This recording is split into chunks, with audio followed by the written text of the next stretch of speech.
I told you that I would try to read some more of Because of Winn Dixie and get that posted to you so that you could follow along through the end of the story just a little bit before you have to turn in your iPads. So let me see how much I can get through, possibly in 2 recordings is what my goal is. So I hope you're doing well and you had a wonderful Memorial weekend, and I look forward to seeing you on our next Zoom. So we're in chapter 19. In the morning, me and Winn Dixie went down to sweep the pet store, and I took litmus lozenge. It took a litmus lozenge for Otis. Is it Halloween? Otis asked when I handed him the candy. No, I said. Why? Well, you're giving me candy. It's just a gift, I told him, for today. Oh, said Otis. He unwrapped the litmus lodge and put it in his mouth, and after a minute, tears started rolling down his face. Thank you, he said. Do you like it? I asked him. He nodded his head. It tastes good, but it also tastes a little like me being in jail. Gertrude squawked. She picked up the litmus lodge wrapping in her beak and then dropped it and looked around. Gertrude, she screamed again. You can't have any, I told her. It's not for birds. Then, real quick, before I lost my nerve, I said, Otis, what were you in jail for? Are you a murderer? No, ma'am, he said. Are you a burglar? No, ma'am, Otis said again, and he sucked on his candy and stared down at his pointy-toed boots. You don't have to tell me, I said. I was just wandering. I ain't a dangerous man, Otis said. If that's what you're thinking. I'm lonely, but I ain't dangerous. Okay, I said, and I went into the back room to get my broom. When I came out, Otis was standing where I'd left him, staring down at his feet. It was on account of the music, he said. What was? I asked. Why I went to jail. It was on account of the music. What happened? I couldn't stop playing my guitar. Used to be I played it on the street and sometimes people would give me money. I didn't do it for the money. I did it because the music is better if someone is listening to it. Anyway, the police came and they told me to stop it and said how I was breaking the law. And the whole time they were talking to me, I went right along playing my music, and that made them mad. They tried to put handcuffs on me, he sighed. I didn't like that. I wouldn't have been able to play my guitar with them things on. And then what happened? I asked him. I hit them, he whispered. Oh, you hit the police? Uh-huh, one of them. I knocked him out. Then I went to jail, and they locked me up so I wouldn't have my guitar. And when they finally let me out, they made me promise I would never play my guitar on the street again. He looked at me real quick and then back down in his boots. And I don't.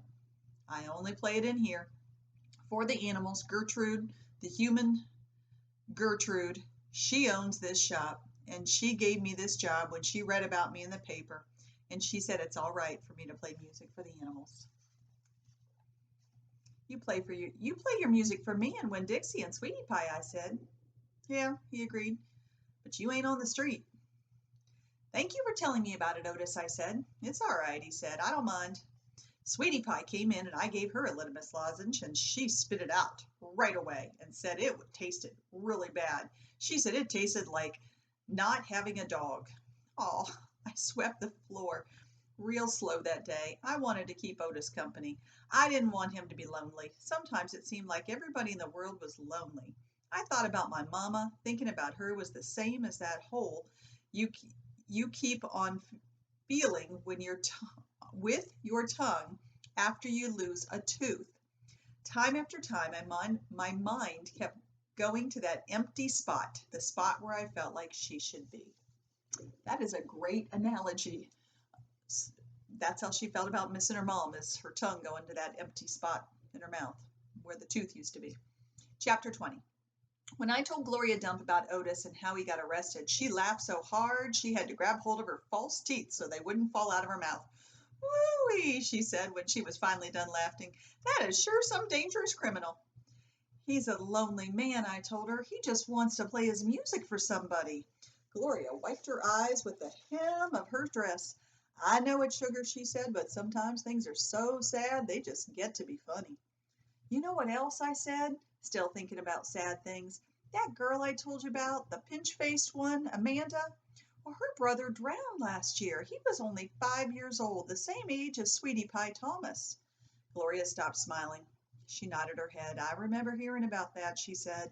I remember hearing about the little drowned boy. That's why Amanda is so pinch-faced, I said. She misses her brother. Most likely, Gloria agreed. Do you think everybody misses somebody? Like I miss my mama? Mm-hmm, said Gloria. She closed her eyes. I believe sometimes that the whole world has an aching heart.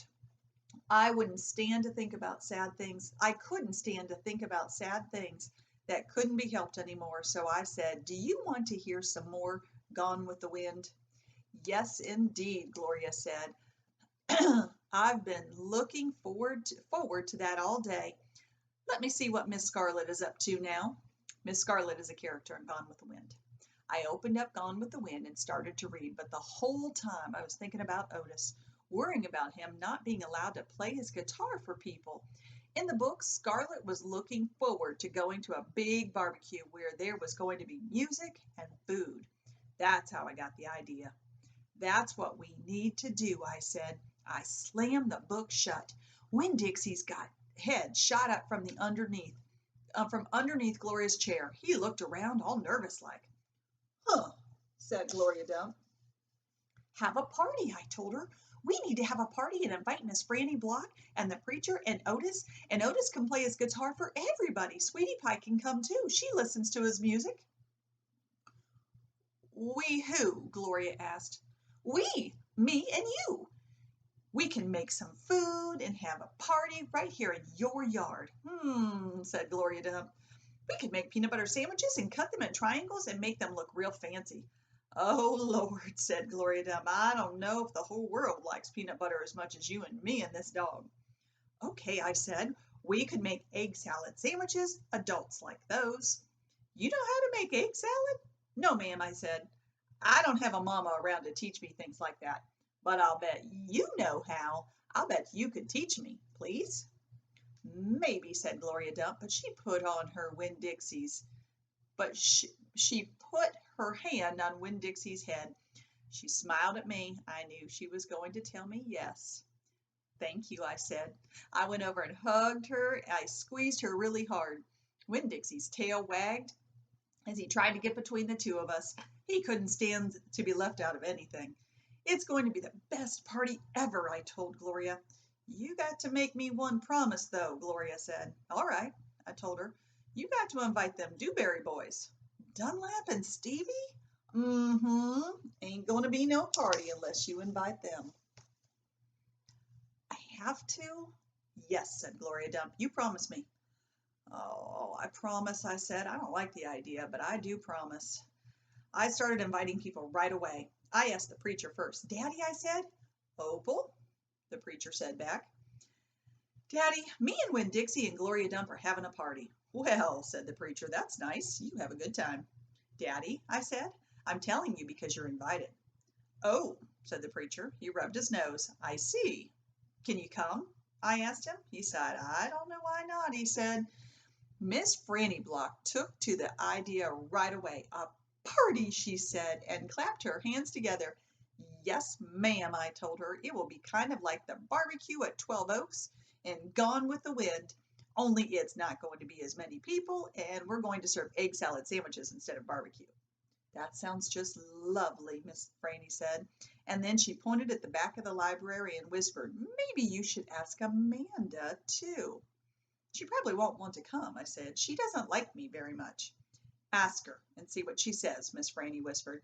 So I walked to the back of the library and I asked Amanda Wilkinson in my best manners voice to please come to my party.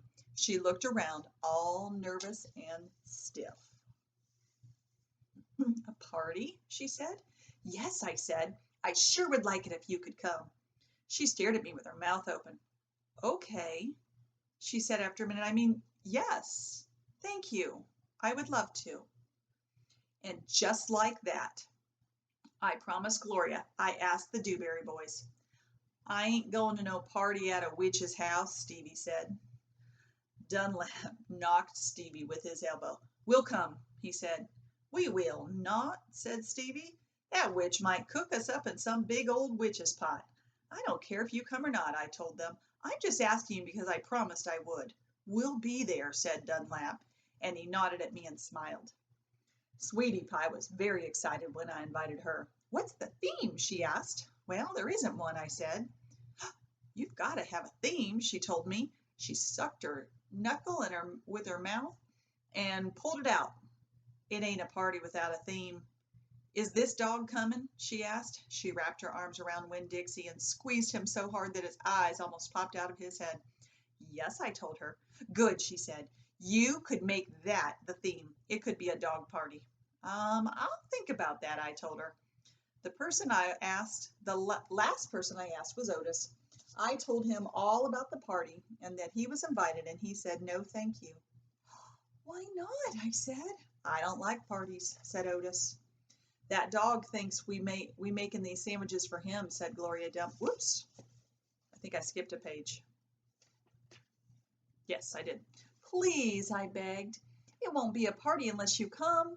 I'll give you a whole free week of sweeping and arranging and dusting. If you come to the party, that's what I'll do.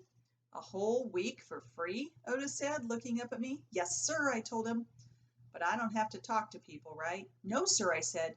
You don't, but bring your guitar. Maybe you could play us some music? Maybe, said Otis. He looked down at his boots real quick again, trying to hide his smile. Thank you, I told him. Thank you for deciding to come. After I got Otis convinced to come, the rest of getting ready for the party was easy and fun.